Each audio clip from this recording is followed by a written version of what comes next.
अस्सलाम वालेकुम ख़वातीन और हज़रात, आप देख रहे हैं हमारा यूट्यूब चैनल। मैं हूं हसनैन लियाकत और आज एक धमाकेदार खबर लेकर आया हूं जो कि इस वक्त इंडियन मीडिया की जीनत बनी हुई है। और आपको पता है कि पाकिस्तान का मीडिया थोड़ा सा शोर कम मचाता है। जब इंडिया का मीडिया शोर मचाता है तो फिर हमें भी याद आती है कि there is something going on with Pakistan cricket board या BCCI या ICC। अब इंडियन मीडिया की जो रिपोर्ट्स हैं वो ये हैं कि चैम्पियंस ट्रॉफी के लिए भारत ने ICC को ये कहना स्टार्ट कर दिया है कि आप अपना वेन्यू तब्दील कीजिए। अब देखिए कि एशिया कप का भी हाइब्रिड मॉडल यहाँ पे अप्लाई हुआ, फिर पाकिस्तान जाके इंडिया खेल भी आया। उसके बावजूद भी इंडिया की जानिब से ये दरख्वास्त अजीबोगरीब सी है। अब पाकिस्तान क्रिकेट बोर्ड को क्या करना चाहिए इस हवाले से आप बताएंगे मुझे, और मैं इससे पहले कि डिटेल में आपको तमाम तर चीज़ें समझाने की कोशिश करूँ कि पाकिस्तान क्रिकेट बोर्ड को क्या होस्ट ये ट्रॉफ़ी करनी चाहिए पाकिस्तान में, या पाकिस्तान को भी हाइब्रिड मॉडल की जानिब जाना चाहिए और ज़्यादा जो है वो मनमानी नहीं करनी चाहिए। वैसे भी हमारी मनमानी तो सीधी सी बात है, चलती उस तरह नहीं है जितना इंडिया की चलती है। अब खबर यह है जी कि जो ICC चैंपियंस ट्रॉफी है जिसने 2025 में होना था, अब देखिए कि इंडिया किस तरह लॉबी कर रहा है कि 2025 का इवेंट वो अभी से ही ICC को आहिस्ता आहिस्ता टीज करना स्टार्ट हो चुका है कि पाकिस्तान से इसके होस्टिंग राइट लिए जाएं, पाकिस्तान ये इवेंट करने के काबिल नहीं है, पाकिस्तान ये होस्ट करने के काबिल नहीं है, वहाँ के सिक्योरिटी हालात ठीक नहीं है। ये सारी की सारी चीज़ें अभी से पिंच करना स्टार्ट हो चुकी है BCCI ICC को। अब ICC का रोल यहाँ पे बड़ा इंपॉर्टेंट होता हुआ नजर आ रहा है, क्योंकि जब एशिया कप की बात थी तो पूरा पाकिस्तान ये कह रहा था, पूरा इंडिया ये कह रहा था कि ये तो एशियन बॉडी है, इसके जो करता धरता हैं वो जेशाएँ, अगर पाकिस्तान हाइब्रिड मॉडल पे जो है वो करेगा नहीं, कुछ रजामंदी का इजहार नहीं करेगा, तो पाकिस्तान के हाथों से ये इवेंट जाता रहेगा।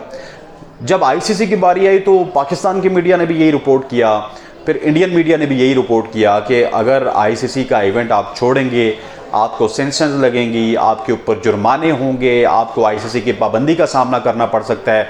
और इसी वजह से उस वक्त वज़ीर ख़ारजा उस वक्त के बिलावल भुट्टो ज़रदारी साहब ने एक कमेटी बनाई थी। उस कमेटी के बाद ये फैसला हुआ था कि हमारी टीम जो है वो जा रही है और वो जाके खेलेगी इंडिया में, क्योंकि उस कमेटी में ज़्यादातर सियासतदान ही थे। PCB की जब इनपुट ली गई तो उन्होंने कहा जी हमें इंडिया जाना चाहिए। अब जब पाकिस्तान का मसला था, पाकिस्तान वहाँ पे जाके खेल आया, कोई सिक्योरिटी का इशू नहीं हुआ, कुछ भी नहीं हुआ। हमारे यहाँ भी बड़े कंसर्न्स थे, लेकिन हमें डर तो ICC की सेंक्शंस का था, ICC की पाबंदियों का था कि ICC हमारे ऊपर पाबंदी लगाएगा, ये कर देगा, वो कर देगा। तो अब वही ICC क्या इंडिया को अलाउ नहीं कर सकता? क्या इंडिया को वो फोर्स नहीं कर सकता? बिल्कुल कर सकता। देखें, पहले तो मैं आपको बताता चलूँ कि इट्स टू अर्ली टू से कि 2025 में क्या होगा। अभी फैब में यहाँ पे इलेक्शन होना है, इंडिया में भी इलेक्शन हो रहे हैं। अब फैब के इलेक्शन के बाद कौन सी पार्टी आएगी, उसके इंडिया के साथ कैसे ताल्लुकात होंगे। बाज़ ऐसे ऐसे प्राइम मिनिस्टर भी आ जाते हैं कि जिनके वलीमे पे मोदी साहब जो है वो लाहौर पहुँचे हैं बगैर किसी वीज़े के, बगैर किसी स्टैम्प के, डायरेक्ट अपने जेट पे पहुँचे। ऐसे ऐसे प्राइम मिनिस्टर भी पाकिस्तान में आए। तो अब शायद उन्हीं की बारी है, यहाँ पे लग यही रहा है कि वही शायद पार्टी इक़्तिदार में आए। अगर वो इक़्तिदार में आएंगे तो क्या वो मोदी साहब को मना लेंगे? क्योंकि इंडिया के हवाले से भी यही लग रहा है कि मोदी साहब शायद वहाँ पे इक़्तिदार में आएंगे।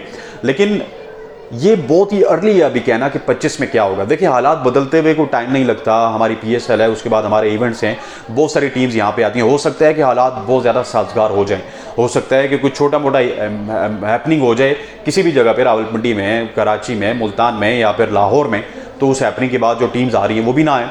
लेकिन अभी it's too early. Indian media को भी थोड़ा सा चाहिए कि आप थोड़ा सा सहारे के साथ काम लें। लेकिन एक खबर मैं आपको देता चलूँ, ये बड़ी इंटरेस्टिंग खबर है जो कि PCB की जानिब से आई है। ये इंडियन मीडिया रिपोर्ट कर रहा है, NDTV उनका एक बड़ा ज़बरदस्त चैनल है, वो ये रिपोर्ट कर रहा है कि जो PCB की हालिया मीटिंग हुई है, PCB के हुकाम की ICC के साथ, उन्होंने उस मीटिंग में इंडिया को ये भी कहा है कि अगर आपको पाकिस्तान की सिक्योरिटीज़ पे एतमाद नहीं है तो हम कोई दूसरी कंट्री की सिक्योरिटी ले आते हैं, हम कोई न्यूट्रल सिक्योरिटी वाले ले आते हैं ताकि आपकी सिक्योरिटी जो है वो संभालें। यार ये तो मुज़ाहिका खेज़ बात है। अगर मैं उम्मीद करता हूँ ज़का अशरफ साहब ने शायद ऐसी बात नहीं की होगी। अगर उन्होंने कर भी दी तो मुझे ये बात बड़ी मुज़ाहिका खेज़ लग रही है कि इस तरह की बात करना, मतलब ये चेयरमैन पाकिस्तान क्रिकेट बोर्ड ये बात करेगा, सलमान नसीर करेंगे, अगर ये बात खुल गई और उन्होंने की हुई तो ये एक बहुत बड़ा मुद्दा बनेगा। भाई, हम इंडिया जाएँ, अगर मुझे इंडियन फैंस बहुत ज़्यादा सुनते हैं, हम अगर इंडिया जाएँ और इंडिया में जाके कहें जी कि हमें आपकी फ़ोर्स हो गई, आपकी जो फ़ौज हो गई, आपकी जो पुलिस हो गई, हमें इस पर एतमाद नहीं है, हम ये चाहते हैं कि पुलिस जो है पाकिस्तान की हो, या पाकिस्तान की ना भी हो, चाइना की हो, अमेरिका की हो, तो आपको कैसा लगेगा?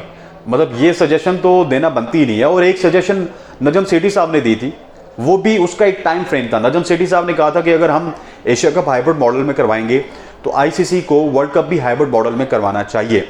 उन्होंने चीज़ें मशरूत कर दी थी, लेकिन उसके बाद आईसीसी के चेयरमैन ग्रेग बार्कले यहाँ पे आए थे और थोड़ी सी उन्होंने चीज़ें समझाने की कोशिश की सेठी साहब को। फिर सेठी साहब चले गए, फिर एशियन क्रिकेट काउंसिल ने हाइब्रिड मॉडल को एक्सेप्ट कर लिया। 4 मैचेस पाकिस्तान में हो गए, वो बाहर हो गए। उस वक्त हाइब्रिड मॉडल की बातें इस वजह से हो रही थी कि एक तो एशिया कप था, फिर ऊपर से वर्ल्ड कप था और फिर वो चैंपियंस ट्रॉफी की बात कर रहे थे। अब तीनों इवेंट्स की देखिए। अब एशिया कप में पाकिस्तान ने कुर्बानी दे दी। पाकिस्तान ने कहा जी कि हम ठीक है, हम 4 मैच यहाँ पे खेलेंगे, बाकी के 9 मैच श्रीलंका में खेलेंगे उस बारिश में जहाँ पे मैचेस का भी कोई पता नहीं था। अब अगर वर्ल्ड कप पे पाकिस्तान की टीम खेलने चली गई है तो ये इंडियन टीम के लिए, बीसीसीआई के लिए एक बहुत बड़ा जवाब है। अगर उनकी गवर्नमेंट, मुझे नहीं लगता कि उनकी गवर्नमेंट किसी लेवल पे भी ऐसी बातें करेगी। मसला यही है, बीसीसीआई को खुद मसला है, वो नहीं चाहते कि उनकी टीम पाकिस्तान में आए, क्योंकि पाकिस्तान एक पड़ोसी मुल्क है। पाकिस्तान की क्रिकेट ऑलरेडी ग्रो हो रही है, पाकिस्तान में पीएसएल ग्रो हो रही है, पाकिस्तान और इंडिया का कल्चर सेम है।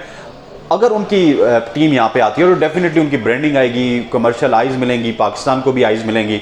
पाकिस्तान के जितने भी ग्राउंड्स हैं, वहाँ पे जितनी भी चीज़ें हो रही हैं, ये सारी की सारी जो है इंडिया में बिकेंगी। सो इसके कमर्शियल एस्पेक्ट्स बहुत ज़्यादा हैं और बीसीसीआई शायद इसके कमर्शियल एस्पेक्ट्स को देखने की कोशिश कर रहा है और इसी वजह से ये चीज़ कर रहा है। थोड़ा सा बीसीसीआई को ब्रॉडर सोचना चाहिए यार। आपकी जो आईपीएल है उसकी एक टीम अगर 100 150 करोड़ पे उसके प्लेयर्स बिकते हैं तो आपको थोड़ा सा दिल बड़ा करना चाहिए पीसीबी की जानिब से, पीसीबी की वजह से, अगर पीसीबी के लिए, क्योंकि अगर पीसीबी 4 पैसे कमा लेता है, अगर वर्ल्ड कप यहाँ पे हो जाता है तो कोई ज़्यादा बड़ी चीज़ नहीं होगी। आखिरी दफ़ा यहाँ पर आई थिंक 1996 में वर्ल्ड कप हुआ था, वर्ल्ड कप का फाइनल हुआ था। उसके बाद 2008 में आई थिंक या 2010 में वो श्रीलंका वाला इवेंट हुआ था। उसके बाद आज तक जो है वो पाकिस्तान में कदगनें लगी होती हैं, टीमें 10 दफ़ा सवाल करती हैं। तो ये वर्ल्ड कप या फिर ये चैंपियंस ट्रॉफी जो होगी, ये काफ़ी अरसे बाद कोई आईसीसी का इवेंट पाकिस्तान होस्ट करेगा और इस हवाले से बीसीसीआई को कोई बड़ेपन का मुजाहरा करना चाहिए। जिस तरह वो क्रिकेट के पंडित बने हुए हैं, जिस तरह का उनके पास पैसा है, अगर वो बड़ेपन का मुजाहरा करेंगे तो पाकिस्तान में क्रिकेट बहाली एक्चुअल में हो सकती है। जब आप मल्टीनेशनल टूर्नामेंट करवाएंगे तो पाकिस्तान में बहाली होगी और पीसीबी खुदा का वास्ता है आप भी अपने ग्राउंड्स को सीधा करना स्टार्ट कर दीजिए। मैं कल रावलपिंडी में गया, लाहौर में, मुल्तान में, कराची में, ग्राउंड की फैसिलिटीज़ के ऊपर कोई काम नहीं हो रहा। और आप अगर कंपैरेटिवली इंडिया को देखिए तो इंडिया बहुत अरसे से ग्राउंड्स पे काम कर रहा है और काम कर रहा था। उसके बाद आप देख लीजिए, मुझे इंडियन ग्राउंड्स बहुत ज़्यादा पसंद आए। उनके जितने भी वेन्यूज़ थे, हर venue state of the art था। इसी तरह पीसीबी को भी चाहिए अपने वेन्यूज़ के ऊपर काम करना स्टार्ट कर दीजिए। बाकी जो है आप अपने इंतजामात बाद में आईसीसी के सामने रखेंगे। अगर सारे बोर्ड आपके पास होंगे तो शायद बीसीसीआई भी मान जाए, लेकिन जब आपके इंतजामात ही पूरे नहीं होंगे, आपके ग्राउंड पूरे नहीं होंगे, आपकी कोई भी चीज़ पूरी नहीं होगी तो आपको अल्टीमेटली नुकसान होगा और इस नुकसान का जो है वो खमियाजा एक दफ़ा फिर पाकिस्तान क्रिकेट को भुगतना पड़ेगा। मैं उम्मीद करता हूँ कि चैंपियंस ट्रॉफी पाकिस्तान में होगी। इस हवाले से जितनी भी अपडेट्स होंगी मैं आपको जरूर दूंगा। That's all from my side. अस्सलाम वालेकुम।